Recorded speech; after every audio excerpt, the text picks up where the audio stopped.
The Remarkable People Podcast. Check it out.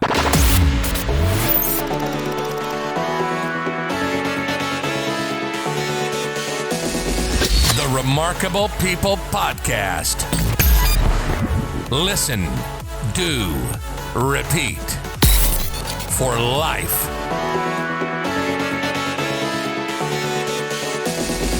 The Remarkable People Podcast. Hello, friends. Welcome to this week's episode of the Remarkable People Podcast, the Brandon Neely story. This week, Brandon's going to take us through his journey of growing up in a quote-unquote Christian home, but it fell apart. He's going to talk about how he was told from birth he was sickly and he couldn't do anything and he might die, and then he ends up joining the Marines. He talks about his journey throughout life and how he's growing as a man and as a follower of Christ. But we also talk about business and principles that apply to everyone, whether you're a believer or not. We talk about personal life tips that apply to everyone. And then we talk about financial freedom and 5 smooth stones, which you're going to probably know what that is from the Bible. And if you don't, you're going to learn more today about it. Overall, though, the bottom line message is to keep our eyes focused on the vision, God, and what really matters. We reverse engineer our life and take the steps and persevere through each and every stage. And you're going to see that Brandon in his life hasn't been necessarily easy, but he exemplifies that forward motion, that keep moving forward, admitting your mistakes, learning, growing, and being the best son or daughter of God you can possibly be. Before we jump into the episode, I just want to remind you, we have the privilege to meet men and women all over the world like Mark, and to bring you these episodes that hopefully not only encourage you, but give you practical steps that you can take and apply to your life and succeed and thrive from, right? So whatever culture you're from, whatever country you're from, whatever classification you're from, right? If you're in a caste system, here we love God and we love you, and we're just trying to make everybody's life better. So we are thankful to be here, and we're also thankful to our sponsors who help support us so we can continue to bring you great content. If you have the ability, check out this season's sponsor, MyPillow.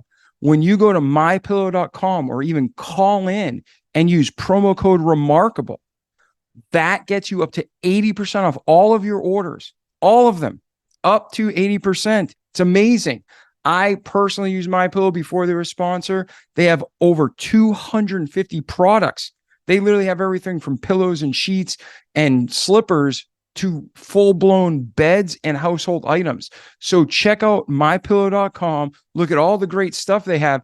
Type in promo code REMARKABLE, and you're going to see massive savings. So this Christmas, for birthdays, for holidays, even just for yourself, for leisure and fun, check out the great products at MyPillow. And you know what? I'm such a believer. This was not planned, but right now on my feet, as I record this episode, my slipper. Telling you guys and gals, I love MyPillow, not just because they're a sponsor, because they're a great quality product, American owned and operated by the employees.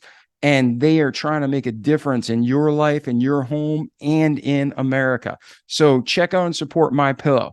Now, at this time, let's get into this episode with Brandon. Get your pens and papers ready to take notes.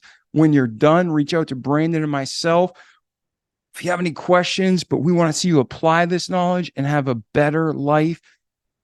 So let's get going. Hey, Brandon, how are you today, brother?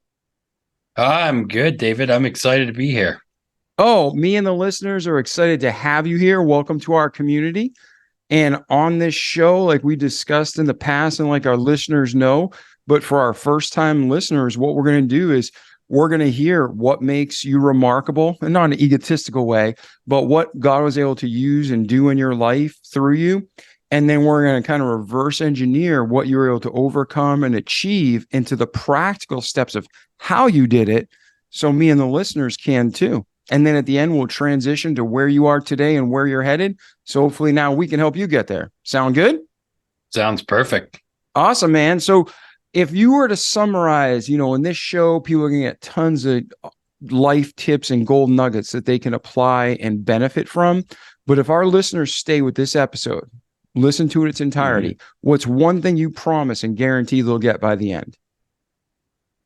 I mean, I think the wisdom to just show up and just be disciplined. If you're disciplined and you show up and you don't give no for an answer, you will go places.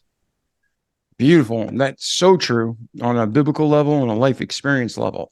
So let's go through this. Go back from your childhood through today. Where did you grow up? What was your upbringing like? How did it all start for you, my friend? So do you have like how many hours we got? Because we could go for a long time. So I grew up in Southeast Texas. When people ask where are you from, I lived in Chicago for a few years, 20. I lived in Southern California. I lived in North Carolina. I'm here in Cincinnati right now. But where it all originated was in the great state of Texas. And I was born there in the Gulf Coast. I raised, my mom and dad, but then they got divorced. I was one of the first parents that got a divorce back in the Southern Baptist days, right? And also I was born unhealthy, very sick. So I was told I wasn't going to live very long, that I was going to not be able to run and do all those things. And long story short, I defied the doctors, joined the Marine Corps, and joined the music industry, done all kinds of crazy things since then. And I just keep going. So that's where I started, in the great state of Texas. And then I lived in New Orleans for several years too. Yeah, and that's why we kind of go through the past of our guests, because everything that happens to us, good, bad, or ugly, ultimately happens for us. All things work together for good to them that love God. So whether we perceive it as good or bad at the time, or even still today, it makes us the men and women we are. So going back to your childhood, you said you were born unhealthy. Like, did they give you 2 months to live, 2 years to live? What did you have? And what was the prognosis? So I don't know if you ever lived in Texas. The refinery area is very, I don't know. There's a lot of not good air around there. And I had pneumonia 3 times before I was a year old. I was told I was, one of the baby, what are those called? Bubble babies. So I was in one of those places and just, very, very sick.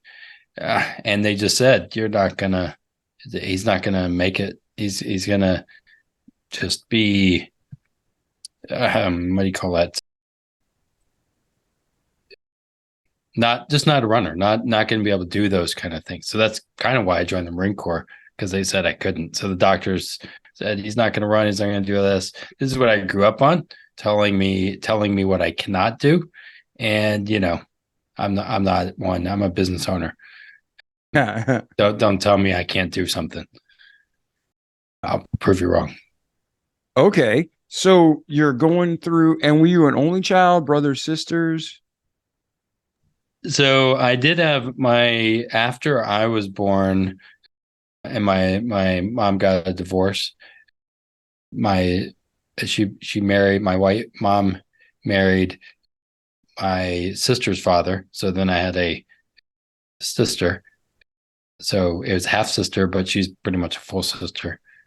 And then afterwards, my mom was divorced a few times. That affected a lot of things. But I just, kept moving forward. I was a latchkey kid. It was me and her, my sister, and my single mom. Yeah. So all these things, the illness, your mom and the divorces and the instability in that area, that just showed you just keep moving forward. You keep going. So from a early age, you saw, like, you just go. Now, was a lot of times people in that, when you're young, it's learned behavior. So you learn from your parents or those around you, but you can learn one of two ways. You learn through their successes or through their failures. So when you were learning to, hey, no matter what happens, no matter what this doctor tells me, he's not God, I'm going to do this. No matter what happens financially, we can be poor. My mom got divorced again. I'm going to make it. Was it something that your mom was a real positive person, or were you learning through her failures and the failures of those around you? I think it's a both. I don't have a strong relationship with her now, if any, because of some of the other conditions that she has. There was a lot of abuse that happened in her life that was generational, and she still harbors those. I believe that a lot of times unforgiveness brings in unhealthiness in other areas of our life. I'm not saying that, health conditions are because you didn't forgive somebody, but I think sometimes there is a lot of that happens. And, for me, I wanted to be a different place. What I've learned in even our financial services world that we live in now, a lot of times is unforgiveness that affects people's emotional, psychological, spiritual, all kinds of stuff.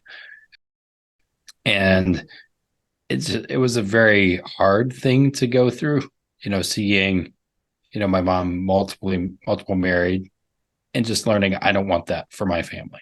I don't want that for my future family or the people that are coming, my kids or kid along the way.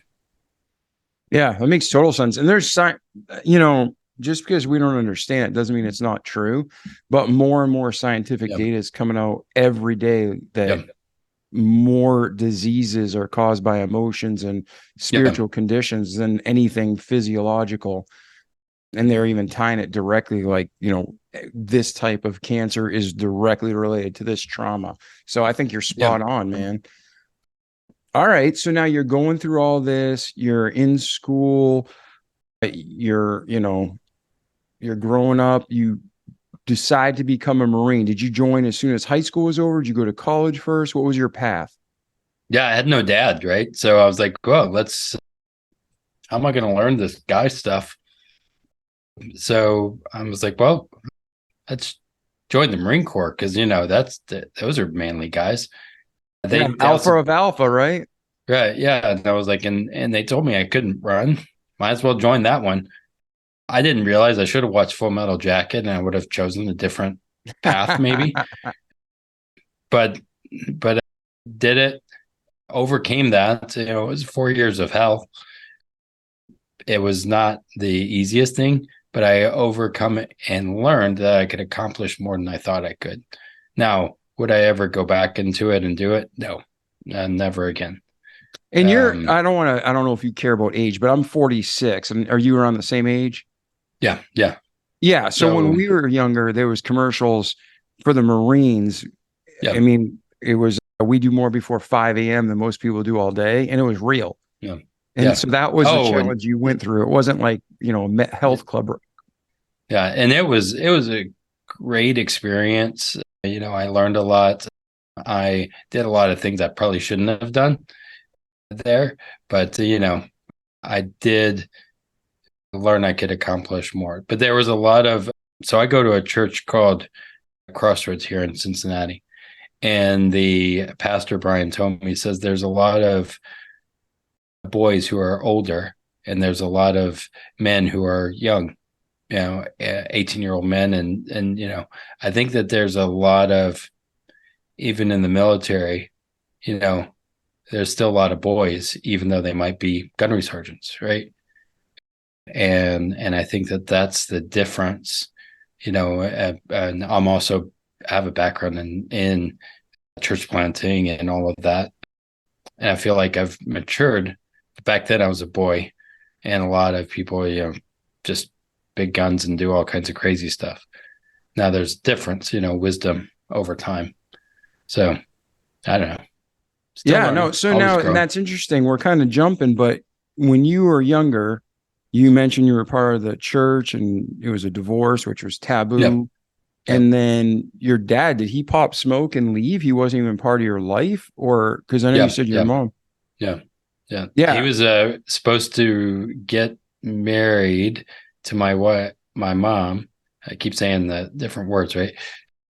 Get married to her. She was supposed to get her MRS degree. That's what they said back then. And he was going to be a priest, right? Or a Baptist pastor, I mean. But then that happened, and now everybody in in the South is divorced now, at least 4 times over, right? But back then it was not a thing you do. Yeah. So now you're seeing a bunch of people say they're Christians, but I don't want to use the term live like the devil, but they're not living like Christ. So how, as you develop and you go in the Marines and now you're becoming a man, how does it transition with the relationship with Christ work in? Yeah. I don't know if I was becoming a man yet. Not then, because again, you could have all the muscles and do all the stuff and not be a real man. So that's something. I also left from there. I wanted to make a difference. That's why I joined the Marine Corps. Then I joined the music industry. I was in the music industry after that and said, all right, let's make a difference in the world. I still want to do it. And so I worked for some of the biggest celebrities in the world. And I saw some of the craziest stuff that, you shouldn't see. That is illegal, actually. And I had really had to get out of it because I would probably be dead, with addiction, all that stuff. Because I was not, I would say, mature at all, but I still wanted to make a difference in the world. Still is what I do now. But it was in the music, I worked for R. Kelly for a few years, Ministry, which is a hardcore industrial band, not Christian. Don't Google them unless you really want to. But they were heroin addicts, right? And it was just crazy the amount of things that we saw. And this is our influence. These are all like the musicians that we look up to. And I was like, man, if I want to make a difference, I got to be in this. But I left it after a while. I was like, man, this is crappy. Yeah, this sucks. And that's where I think maybe that's when I started going back to churches around that time, if I remember. So it was like you were just seeing such a depravity of humanity that somehow I don't want to put words in your mouth, but you were like, God, what's out there? There's got to be hope. What motivated you to go back to God? And again, me and you, I want to make sure we have listeners from all over the world. Church doesn't save you. Yeah. Church is a place where we can hopefully honor God together and glorify God and grow. But our relationship with God saves us through faith. So I want to make sure that, Brandon and I are taking stuff for granted. But if you're listening from anywhere in the world, we're talking about from a biblical worldview. The Bible is truth and salvation through God's grace and through faith. That's it. So when we say go back to church, it's just to kind of get kickstarted and to start thinking and seeing more of the balance of life. Yeah. And whenever people ask me, are you a Christian? I'm like, well, I'm a follower of Jesus. I say that a lot because I don't think that the word Christian means very much in our culture today. A follower of Jesus is, practicing the ways and truths of him, right? And then I'm also then thinking a lot about this idea of a repentance, of movement towards Jesus. And instead of I'm either a Christian or I'm not, it's a centered set. I'm moving towards that. And that's what I continue to do, is move towards that. Even I've been like a follower of Jesus for 20 plus years, right? But it's still movement in that direction, because there's a lot of Christians who might not be moving towards that. And that's the hard part. Love your neighbor as yourself, Anyway, so for me, I ended up living with my dad here in Chicago, made some connections here because I was going to be homeless in California after the military. My mom actually ended up living with us, which was not the best move. And she had found this church. Your mom and sister, or just your mom? Just my mom. And she was living with there because she was going to be homeless. And we're like, well, I asked my dad, do you mind if your ex-wife moves in? And, that was just weird. And she invited me to church. I said, I'll go, but only once. It's Easter Sunday. And I remember going there and helped, Deuteronomy, blessings and curses, good things and bad things. I think it's Deuteronomy 30 or something like that. And I was like, I've had the curses world. I want the blessings. I want to go in that. And so I remember literally stopping, hanging out with certain people. Like I was in a negative sexual relationship that I was like, we got to stop this. And started going on Sundays to the church, which is great. It was a great experience, but I really learned a ton. And I just wanted blessings. I wanted not just knowing that it's not going to be just sunshine and rainbows, but I've seen the other side. Fast cars and women aren't all that it's cracked up to be. So yeah, they're both dirty under the hood a lot of times. So yeah. All right. So now you're going to church and it's a tool to get your personal relationship with God back in line. And you're seeing that there's more to life, to all the money, all the drugs, all the women, everything. That means nothing. It's all about our relationship with God. And where's your relationship go? Where does your life go from there, Brandon? And then what's going on within the home? You mentioned it didn't last long with your mom there. Yeah. So from there, my dad ended up going back to a connection to God because of my relationship to him, and it invited him. Well, later, I don't know how I ended up meeting my wife because I was doing a lot of cool stuff in the Vineyard, which is the church I belong to.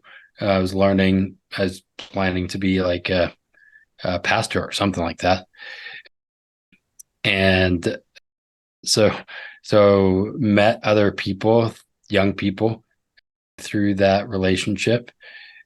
I was hanging out at a house that, Rich Mullins. Have you heard of him? That name sounds familiar, but Awesome God. He sang that Awesome God song. all right, my God is awesome. Okay. Yeah, he was actually at my friend's house, I think a couple weeks prior to his accident before he died. So just it was just a great house to be around. Learned a lot, but also through that met my wife through their connections.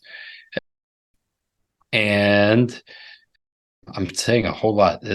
Life has happened. A lot of life has happened to us, right? Yeah. We end up getting married, and let's see, what else did we do here?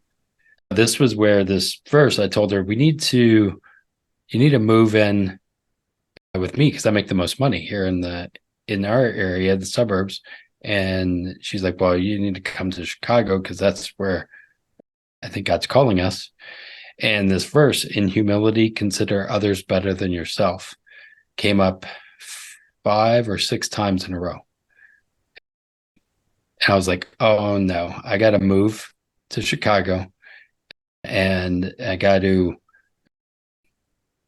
follow that. I could do that. And so I actually tattooed it on my arm because it's a reminder of me, like to put others before myself. I had somebody tell me they like it because it's not very religious. I was like, it's actually quoted straight from the Bible. But what that means is, hey, I need to put her before me. That's what marriage is. And so we moved to Chicago. We're doing our thing. And that's when we started our first business. After a little while was a coffee shop. And that was great experience. I'm glad that I met my wife, who was an administrator. And then we started our own business together. I think that was 4 or 5 years after we were married. So, and we launched our business, our first child, if you will. Yeah. And, anytime you launch a business, there's learning lessons from that. We have a lot of people who listen to the podcast for entrepreneurship. But to do it with a spouse, that takes an extra level of balance because 24/7, 365, you're together, and good times, everything is good, but rough times, things can get rough. So what kind of tips did you learn from that experience about starting a business or starting a business with a spouse that you want to impart to the audience? Oh, I'd say a ton of things I would tell you. And listen to our podcast for all of that, because we've been doing it for years. And so just so you know, we're going to put links to all of your info in the show notes. But what's the name of your podcast now, just so people can start? If you go Wealth Wisdom Financial, you'll see both me and my wife that lead that podcast, or YouTube. So look up Wealth Wisdom Financial, you'll find us. So, beautiful. We'll put that in the show notes and we'll talk about it again at the end of the show. But yeah, I love when people cross-pollinate and just keep growing beyond the conversation here. Yeah. So we, second year of, and I'm going to tell you some of the tips, but second year, this is what I've learned is, the thief comes to steal, kill, and destroy. There's that. And as you're pursuing even your passion, maybe things are happening, and sometimes maybe it's testing God. I don't know. Right. I don't know. Well, all I know is I'm supposed to take the next step. Right. So our second year of business, this is when we first starting out. Everything that could go wrong did. Right. Everything from my cat dying. I think my grandmother died that year. My mother-in-law had a stroke. I don't know. My appendix was removed. And we also were expecting a baby, and we had a miscarriage, right? All of these things happened in the span of 9 months of the second year of the business. Now, what was the hardest thing is the business was doing okay. People would come in and ask, how's it going? And you have to say, it's great, right? But the reality was, it wasn't. Life sucked. It was really, really hard, right? And the reason we were starting a coffee shop was because we were church planters too. We wanted to start a church. Our business name was called Overflow. The coffee shop was. And it was about the overflow flowing through us. That was kind of a fountain, changing the world through coffee, ethical economics, and community building. Kind of saw it like John the Baptist leading the way to Jesus. And we were planting a church. So we were doing everything right. But it didn't feel like it, right? I mean, definitely attack was everywhere. So through that experience, I remember at one point having my wife, after the miscarriage, she retreated inward, right? And I'm like, man, screw this. I'll use some big words, but bigger words. And I remember throwing a mug because she was just not communicating. And this was going to destroy our marriage. Threw a mug. There's a customer in there, and I was like, screw this place, whatever. I'm about to walk out.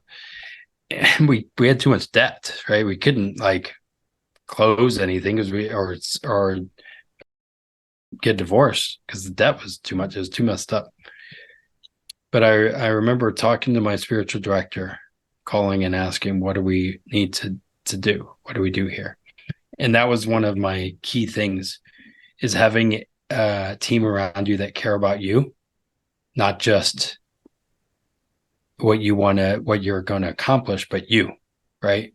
And that was important because even if you're in church planning, they want you to build a church, right? Or whatever. I mean, they might care about the efforts or the outcome, but not you. And our guide, a spiritual director, Marty, was one that cared for us. So having a team that cares about you is really important, right? The other three things is, or two things is, know that you know that you know that you're called to it, whatever it is, because it's going to get hard. It's going to suck at times. And if you are like a pansy and not, going to go through the pain, like that's any business. If you're going to hit a brick wall at some point, right? Even if it's not spiritual tech or other things, whatever you want to call it, there will be opposition.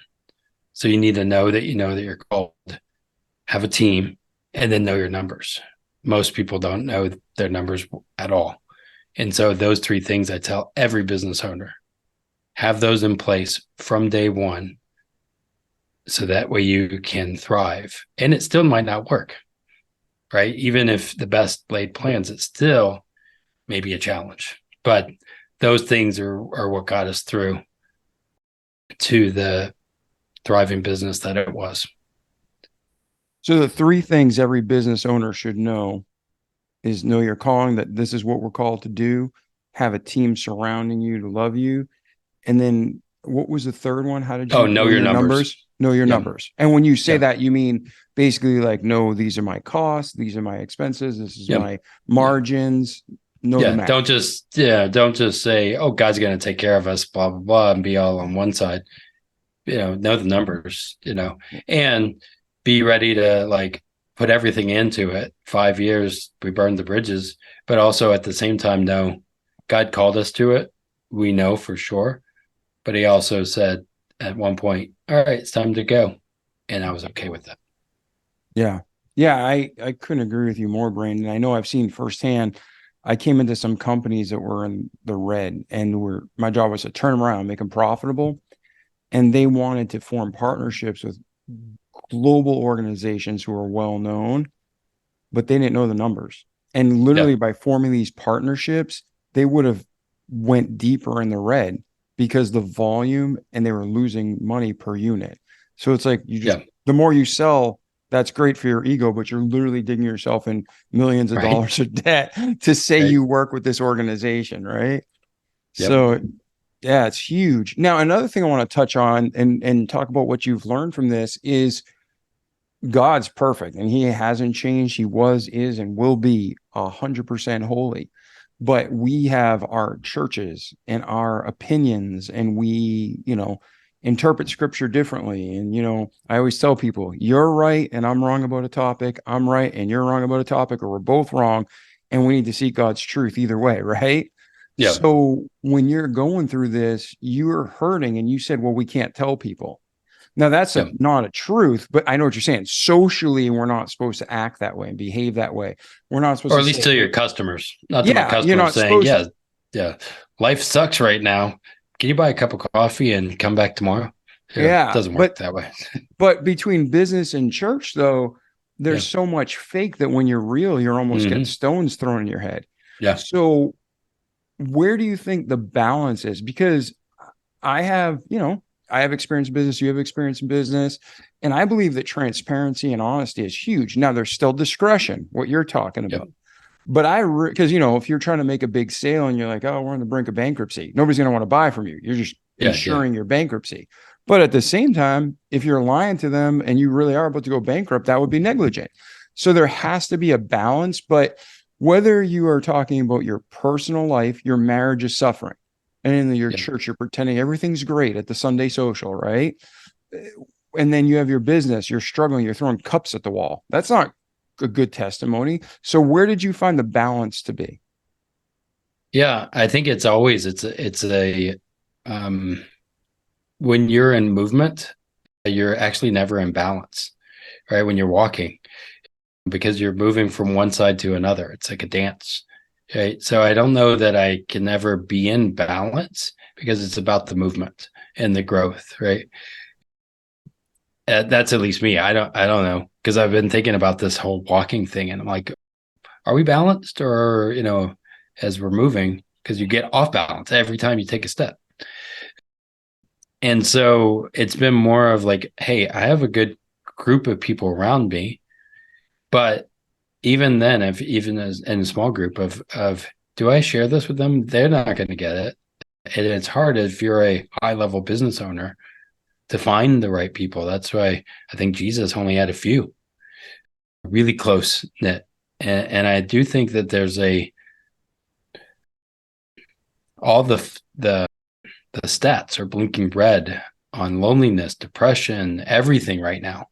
And I think it's because we don't have relationships where we can go into somebody and say, life really sucks right now. Right. Because we're all about what do we perform? What do we do? How's this look on social media and Instagram? Right. Not about the heart. And I think that that's where even churches, like we've done the outside. My coach from the spirit or from the church planning world was we focus on bucks, butts, and buildings, right? How much money do you have? How big is your building? And how many butts are in the seat? That doesn't matter, right? In the end, it doesn't matter, sale or a no sale. What matters is, where are we impacting people? How are we moving people towards the right path, whatever that is? Yeah. All I can do is just try and help and do one step in front of the other and try and run a good, healthy, smart business. And my business, I literally am in the finance world of all things. And I'm like, all right, help people. And I pray for people on here, all the time. It's kind of weird that this is what I do, but it's amazing. Yeah, I mean, so many thoughts in what you're just saying. Biblically, the Bible says a false balance is abomination to the Lord, but a just weight is his delight. And Old Testament, New Testament always talks about balance. But as soon as we're balanced, I always picture it like we're on not just a teeter-totter, but it's like a 360-degree teeter-totter, and you always have to be in control. And as soon as you lose control or go too far one way or the other, you can topple over. And that's what Satan, it's like king of the mountain. Oh, I see somebody stable up there serving God, and he tries to knock you off, right? So I agree with you that we're always moving forward. We're always striving for balance, but I think we can achieve it. It's just enduring, and then be having friends to give you a hand. If I'm tired and I'm weak, you're going to hold me up, So I think that's very good. And then the wood, hand, stubble illustration in the Bible, you're talking about butts and bucks and buildings. Yeah, man, God looks at things so different. He looks at our hearts. And there is also the concept of we reap what we sow. And if we're, the Holy Spirit's acting through us and we're a true servant of God, we will have fruit. And it says if we don't have fruit, we'll be pruned and cast into the fire. So again, I think it's all about balance and real. But I know a guy who he had a church, never over 100 people in it. Yeah. But they went back after his 50-year career, and he had like a ridiculous amount of missionaries and pastors and people thriving all over the world because God kept his ministry small, but it was tight and he could pour his life into those few people. Yeah. So I think you're spot on there, man. Yeah. Well, and I think it's part of, as we go into our venture and just listening to God, right? Listening to the next steps, taking over territory or in Isaiah, finding the mountains, right? Well, you get there and then you're like, wait, I can accomplish this. I didn't even know this existed before. Right. And so I think a lot of times people are just navel gazing, waiting for something to happen, and they don't do any movement. Right. Or they just go in the holy huddle and they show up on Sundays and that's it. Right. And I'm like, no, it's about an active part. Right. And you also have to have a tight-knit group of people that you connect with and guys, I think specific small groups and stuff that you can go and say, I'm not okay. No, things are hard right now. And I think that's important. And I remember going through a couple floods in our business and in our house here. And someone asked me, how are you okay with this flood that happened? I was like, well, It's not my first flood. Probably won't be my last. And what am I going to do? I just go overcome it and do what I can. But that flood is not going to dictate who I'm going to be in the future. Yeah, that's good. That's good. That's strong. So you had a coffee shop, and then everything starts, pressure is raising, the marriage is getting hard. It doesn't look good for Brandon. How do you go from there to where you are today, my friend? Yeah. So afterwards, we kept pursuing. We went to counseling. My mother-in-law ended up living with us and father-in-law at the time. And at some point, we knew we were doing everything right. We sold the business because, well, we found out when we had one of those floods, right when the store is falling apart, roof was off and it's raining, which is not a good time to have it rain when they're doing roof repairs, just so you know. Yeah. And then we found out we were expecting a child. We're like, oh, that was probably not the best thing for her to be walking through. So we found that we were expecting, and we're like, all right, well, looks like it's time to sell. Luckily, we had set up a life insurance policy of all things. That was our ability to have liquidity. We used our life insurance policy to overcome the flood, amongst other things. And because of that, I was able to sell the business and not close it. Right. So it's still going to this day. And then I remember my friend and mentor, I think he was on this podcast, Mark WILLIS. So Mark had invited us to, like, he was a client, or no, he was in the office as a tenant there, and we were clients of his, and he had a job posting, and I said, hey, I could do that. So I applied to work for him. He said no, because I'm too entrepreneurial. I was like, oh, well, great. I don't have any other prospects. I can't really go get a job. I don't know what I'm going to do. So then a month later, he comes back to me and says, I have an idea. How about you and your wife start your own agency and I'll coach you? I was like, oh, that sounds great. I've been telling people about you anyway. And Amanda's like, that sounds awesome, because I'm 7 months pregnant and no one's going to hire me. So I was like, awesome. So we started our own agency. We called it Grandma's Wealth Wisdom. The tagline was, sometimes intelligence skips a generation. And we were like, oh, this is awesome. We didn't know that what we were doing was a challenging thing. We just knew it changed people's lives, right? It made a difference for us and other people. And then we learned that Dave Ramsey loves to hate on us a lot. And the profit first method we learned through the business as well. But we did not realize we were going to come into a whole different war, from the coffee shop war to church planting war into this. We just knew it made a difference. And so we've been doing it ever since. Now Wealth Wisdom Financial. We weren't as confident in ourselves in that when we started Grandma's Wealth, because we're like, who are we? We only owned a coffee shop. We're not that good. We're not financial people. But then we moved in and said, all right, no, we are. And so we switched the name recently. Okay. And now, talk about what you do. So people are listening from around the world. Some people they're already with investors. Some people they're like, I don't have money to invest. Some people are like, I've thought about this, just haven't had time. So talk about, what do you do, Brandon, and who would be a good fit for you? Or what should they be doing, even if they never work with you? What are some things we should be thinking about?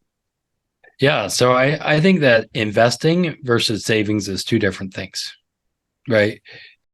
We're told invest, put it in Wall Street, do all of this stuff. Now, actually, that's a fairly new construct within the concept of time, right? It hasn't been around that long. And something I've thought about is there's a book called Richest Man in Babylon, right? And it says 10% of all you earn is for you to keep. And what I like to think about is I'm a cash flow management specialist, right? The reason that most people are broke, and our business name former name was Grandma's Wealth Wisdom, is because we were told to invest and call it savings, right?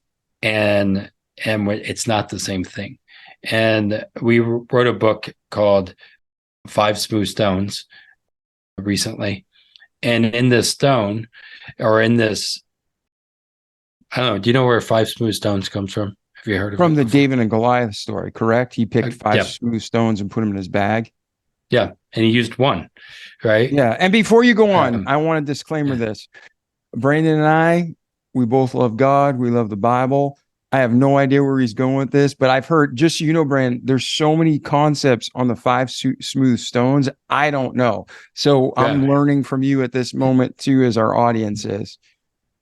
Cool. Well, and then some of it, I mean, we just used it and we're like, 5 smooth stones. This is amazing. We do a lot with life insurance, which is really interesting.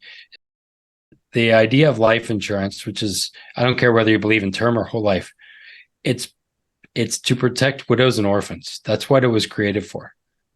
I'm like, widows and orphans, that's pretty awesome. And then as I go into this, I was like, man, I used to be a pastor. We want to get people to drink, like communion is drink blood and, all of this stuff, raw wine and the bread. And now symbolic blood. We're not in the satanic church here. Yeah, we're not in satanic, but literally some of it, I'm like, that's interesting. But now I moved to life insurance, and in order to qualify, I have to take blood. Right? I'm like, really, this is strange. So when it comes to sales, I'm like, yeah, I could have picked easier things to do. Absolutely. But, and I'll get into what I do specifically there, but why we wrote this book is the world is in chaos, right? It is in total chaos. We look at COVID, we look at everything, and it's confusing. It's haphazard, it's anxious, it's overwhelming and stressful. Have you ever felt those things? Right? Oh yeah, especially since I don't believe any of it's true. I think most of it's generated by the wrong side of the stick, Satan. Yeah, and when you think about the tax code, chaos, everything around us. Yeah, the United States is the most complex and confusing tax code in the world. Literally the thickest, most pages, thicker than the Bible. Words.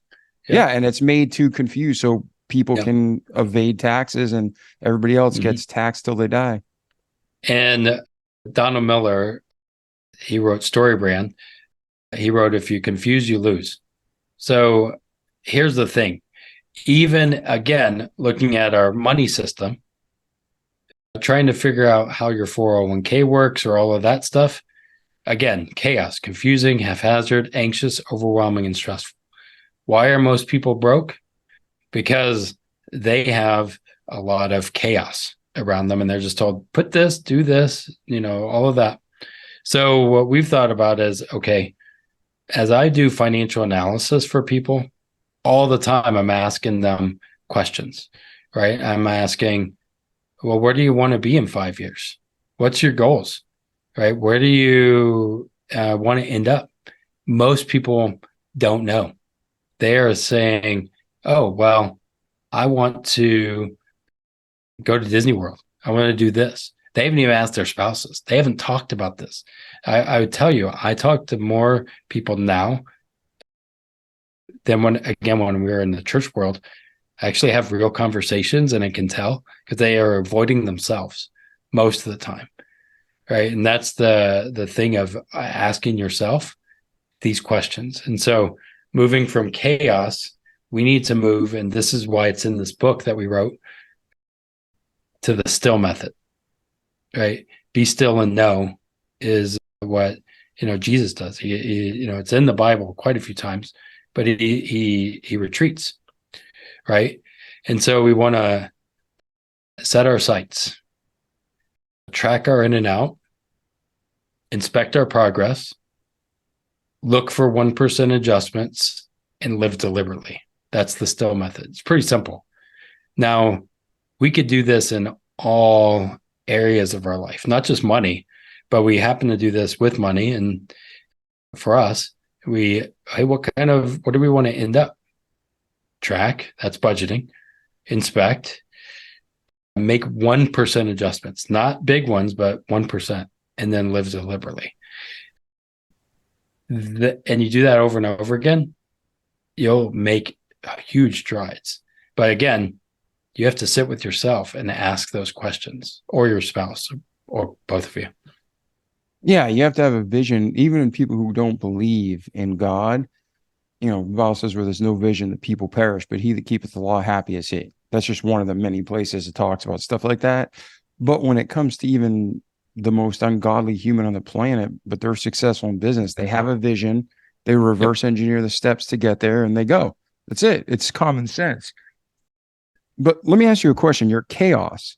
No, I'm not saying that's easy that people do it, but it should be common sense. It's like one plus one is two, despite what the government tells you, right? Yep. So the chaos, you use that as an acronym for confusion, haphazard, anxiety. What were the other two? Overwhelming and stressful. Stressful. And that's what people get, and that causes the chaos. Or it's just chaos. It's just like it is, our financial system, our, TV, everything is like chaos nowadays. Overly complex, everything. Right. And what makes people, it's not the fast cars or more stuff, capitalism, buy more things. That's not what it's going for. It's having a life to the fullest. And that's maybe even 3 friends. Yeah, right. 3 close friends. I don't know. Yeah, I remember hearing when I was a kid all the time, if you have one close friend, like a true friend in your life, that's doing something. And then you mentioned Jesus. And ironically, I was talking about this in real life with business associates. We're talking about the best business model. I'm like 1 leader and 12 followers. Like, it's a biblical model. Every study, Christian or not, it always shows that 10 to 12 people following you is the absolute best. Shouldn't have more, you shouldn't have less. But what you were just talking about, even within the inner circle of Jesus and the 12 apostles, he not only had one betray him, but he had an inner circle. There were some that were closer than others. And then you get to the outside and it keeps growing out. It doesn't mean he doesn't love everybody, but he does have an inner circle, or favorites, however you want to call it, or people have a different role. So what you're talking about is lining up with scripture, which that makes it good for me. So where are you today, Brandon, and where are you heading, and how can we help you get there? And what advice do you have to our listeners to do next? Yeah. So, and I will tell you, my wife and our financial freedom number is 12. People ask, what's that number? Why do you have that number? And she's like, mentoring 12 people, whether it's my son and, other people along the way, but 12. And that doesn't mean we have a bigger team that they're mentoring or guiding, but those are the 12. Right. So that's right on with what we've thought about, because people are chasing financial freedom. So where we're going now is like, we do a lot with the infinite banking concept and profit first, re-educating people about what that actually means, cash flow management. And, again, as we are heading in this, we just launched this book. It's not going to be on Amazon. We've chosen to not put it on Amazon on purpose. But what we're doing is we want to help as many people as we can, right? I'm heading to, help them as many as they want, but they have to want to help themselves, right? So the book is an interactive book. It's not just a book that you read and that's it, but it's a interactive journal. Because as much as you can go to a guru, a guide, a coach, well, you have to do the work, right? I can't do the work for you. And I want to help more people, get out of the chaos, because honestly, it's getting crazier out there. I don't think it's going to get any easier when it comes to the system, but maybe that's a good thing. Okay. I don't know. Yeah, I mean, again, as a believer, I've read the Bible and it's pretty clear there's a beginning and middle and the end of what we know as our life.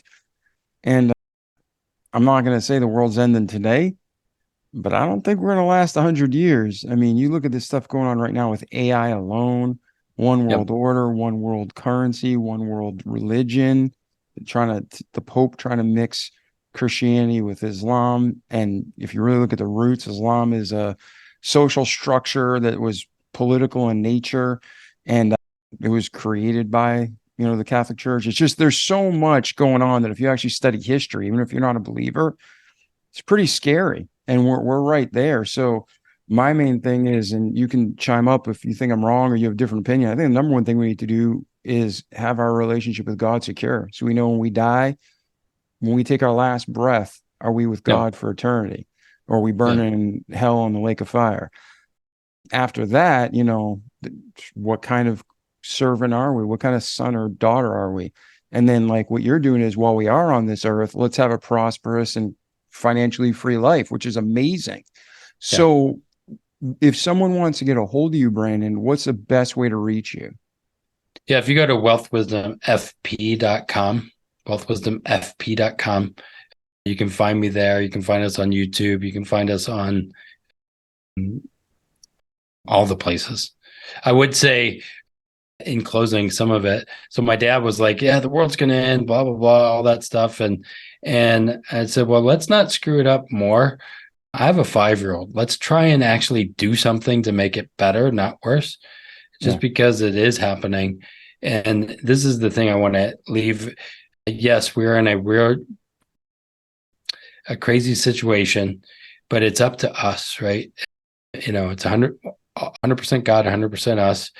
Don't be the problems, the haters, but I look at my 5-year-old and say, let's try and make it better for him, because he's already got a lot of opposition. I mean, seriously, all the tech and everything that's there. But no, my main thing is I want him to know, not just go to church and that's it, but he knows what it is. I want to end with this story. And my son's a 5-year-old, and I remember driving to school with him, and he said, and he's asking about a friend. He's like, his friend said, well, some people aren't going to show up. Like, they're not going to be there. They're going to say they're going to be there, but they're not, I said, but Neely's, we show up. If we say we're going to do something, we will do it. Whether it's even, a Sunday thing, right? And he said, oh, so we're like God. I was like, what do you mean by that? And he's like, well, his God follows his promises. His yes is yes and his no is no. He does what he says he's going to do. We do that, so we're like God. I was like, well, yeah, in that way, then we're like God. This is a 5-year-old. I was like, wow, that's mind-blowing. And if we were known for our yeses and nos and not wishy-washy and known for our love, we'd change the world, right? And we need that. I'm telling this to all followers of Jesus. That's so important, right? So hopefully my 5-year-old gets it, but it's up to me to teach him, not some Sunday school teacher. Oh, 100%, 100%. And yeah, like you were saying, we are instructed biblically to live like today is our last day, but also to live responsibly like we're going to be here 100 years. Yeah. So I think you should 100% be prepared for the rapture or death, but you should also prepare like you got to leave a legacy for 5 generations to your kids. Yeah. So or book for him. Yeah. Yeah. So between your birth and today, Brandon, is there anything we missed that you want to talk about, or is there any final words of wisdom you want to share with our audience? Yeah, I would say research, even like, I know some people love Dave Ramsey and some people don't, but the question that I like to ask is, could it be that he could be wrong on a few things, right? Maybe. And especially with this infinite banking and banking yourself concept that I do, he's got it wrong a lot of times. And how does it play in? How does stability, building the rocks, play in to the bigger picture? So I'm a foundational wealth creator, building the foundation so you can do bigger things. Most people's financial pyramids are upside down. I want to help people put them right side up. And I bet you if we had a good foundation, we'd be able to do a lot.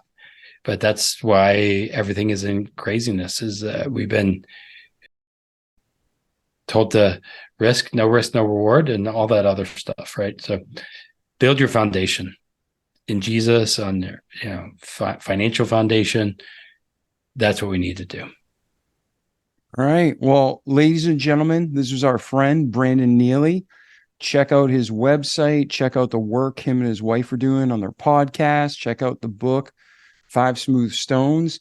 And if you have any questions, you can reach out to Brandon or myself. We want to help you in any way we can. First, to know the Lord, and second, to thrive in this life for him and for yourselves.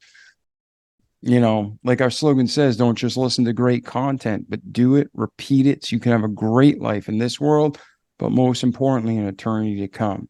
So, Brandon, thank you for being here today, my friend. Thanks for having me. It's fun, a lot of fun, Dave. Yeah, no, I appreciate it. We had a great time. And ladies and gentlemen, please share this with your friends and family.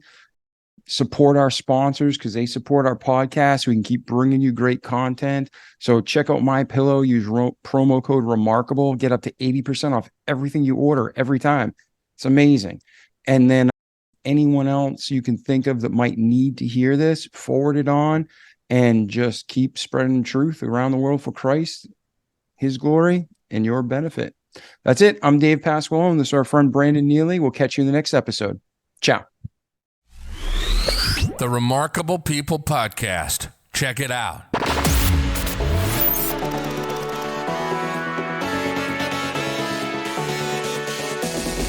The Remarkable People Podcast. Listen, do, repeat. For life.